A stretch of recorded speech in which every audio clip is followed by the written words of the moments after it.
problem here is that my birth certificate and copies of it, my social security card, and maybe a copy of it, and copies of some IDs and some original documentation of when I went to get those ID cards and driver's licenses were in a package that I had with me as I was traveling in a U-Haul to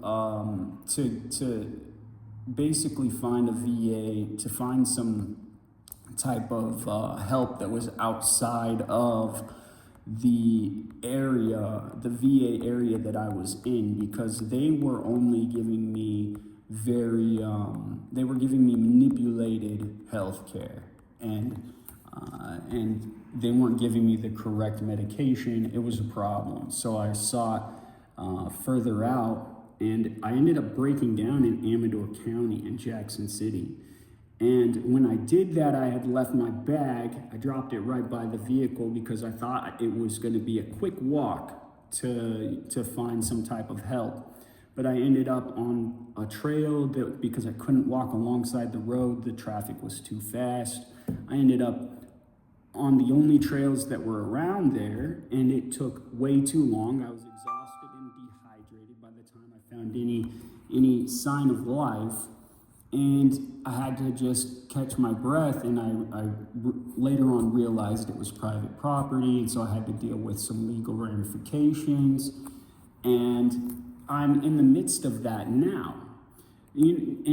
While I was there, when I discovered the place, it looked like a junkyard. It looked like a place that just people had dumped their old belongings and had left.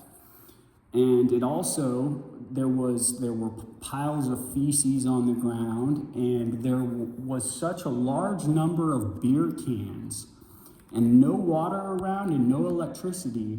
And there was a smell coming up that I thought someone was dead inside of this, what looked like trashed out abandoned mobile home.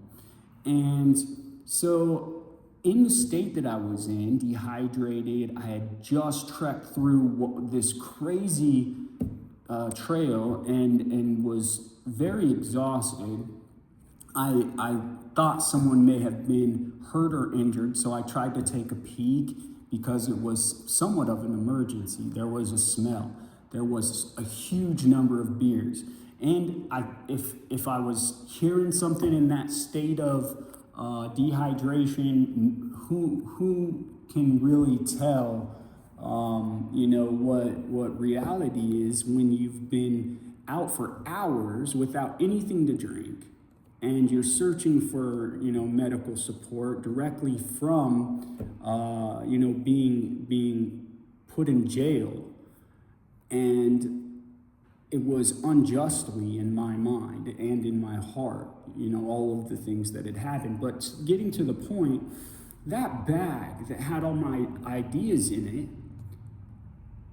was confiscated, I believe, by the tow truck driver or the police units that were out there. And I had asked multiple times. I said, can we check on the U-Haul? My identification and everything, my livelihood is out there.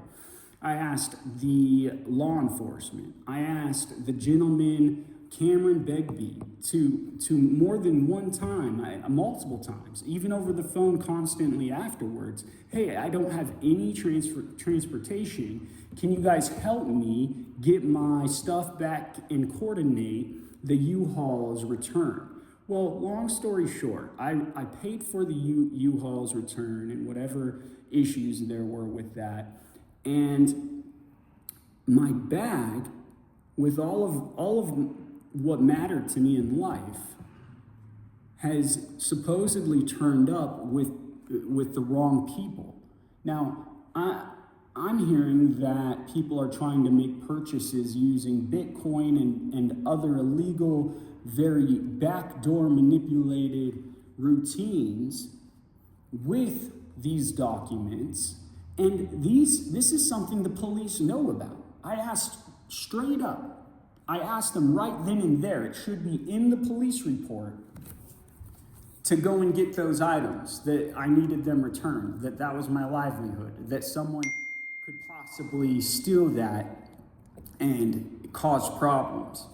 So I want it to be known that those things were taken, that I have no access unless I use a digital copy, and I do have digital copies of my birth certificate and my social security card. But unless I use a digital copy and it's coming straight from my phone, and I have not done that at all, or used anything other than an upload of my Texas driver's license recently to Uber to possibly get a job, but they denied me because the license is out of Texas, although it's still good and it's recognized as a legitimate driver's license that I can use.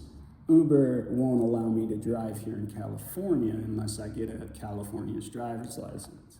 So with that said, if there's anybody out there and one of my foster family members or someone from Amador County or someone from the tow truck company comes up to you and says that this guy who's in this lawsuit for this copyright, I am in a lawsuit for copyright infringement.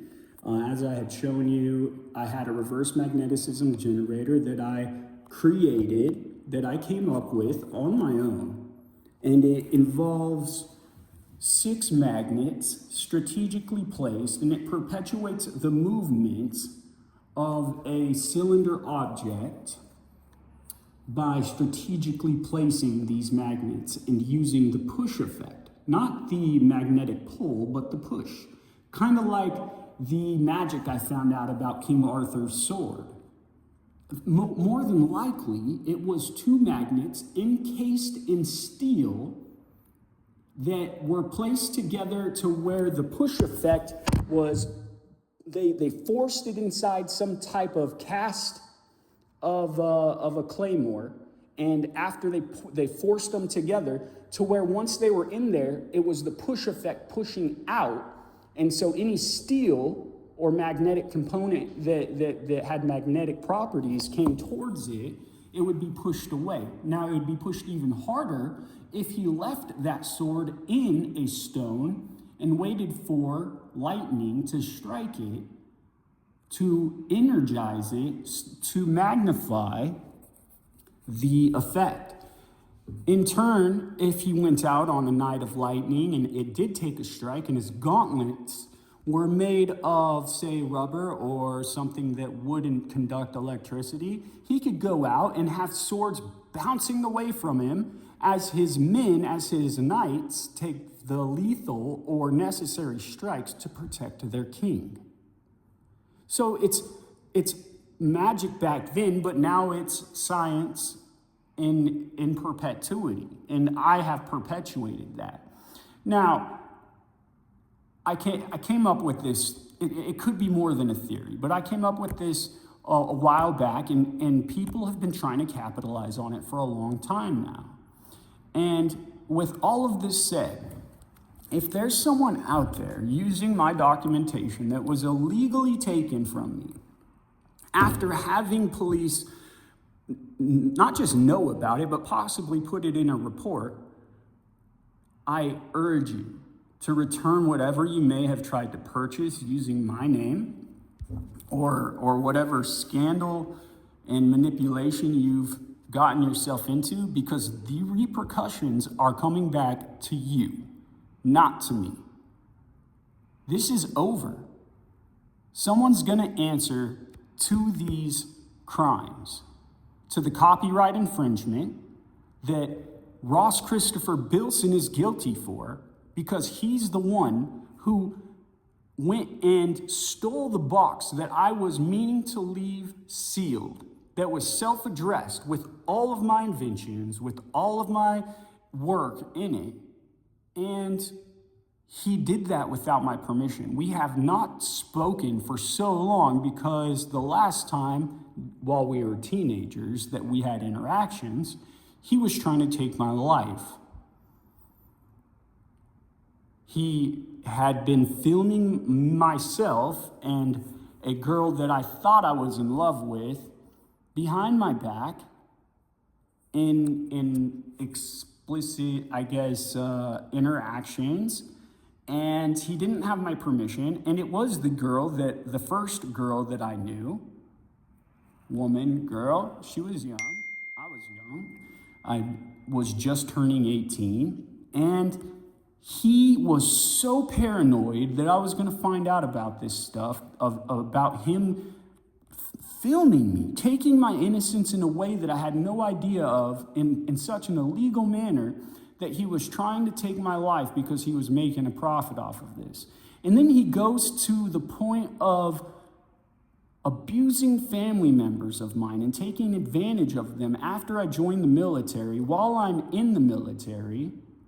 Now, are they family members that totally cared about me? No, they're foster family members that had kicked myself out at a very young age, before I was 18, and made me survive in the streets on my own without any support. Not biological members. And the biological members are worse. I don't want to get into it. But the issue is they had another foster child that became such a criminal and so manipulated, and it was a young girl who they did the same thing to. She doesn't have excuses for what she's done, but if you think about the way that foster family treated her, you're gonna think, man, this needs to stop. These people need to come to justice. If they're out there still trying to use my identification for greed and money-mongering purposes, and trying to destroy this case by using my name, they're still getting away with this unjust, this criminal activity that is so messed up that needs a legislation immediately. It goes beyond just incest and child abuse. So with all of that said, knowing Ross Christopher Bilson is guilty for stealing that copyright and selling it for millions of dollars, if not more, to Elon Musk, calling the FBI and letting them know these things, and even the Postmaster General to let them know when and where I mailed that box and how it was mailed, and they found out the information they needed to know. All of this time, they've been manipulating more than one person. They've been trying to manipulate copyright infringement laws, copyright laws. They've been manipulating justice, trying to bribe people. This has got to stop. So let it be known, I have not made extravagant purchases at all using any type of Bitcoin investment ideas or anything over $200-300 beyond supermarket or Walmart shopping, for groceries. I did buy some books, but they were able to give me payment plans, so I didn't have to purchase it all at one time. So that's still not a large one lump sum purchase. So if that's out there, do not get caught up in this illegal bribery and blackmail and manipulation of justice. My name is Randy Chadley. It's Tuesday, March 31st, 2026 at 2:18 Pacific Standard Time in the PM. Thank you for listening. God bless you.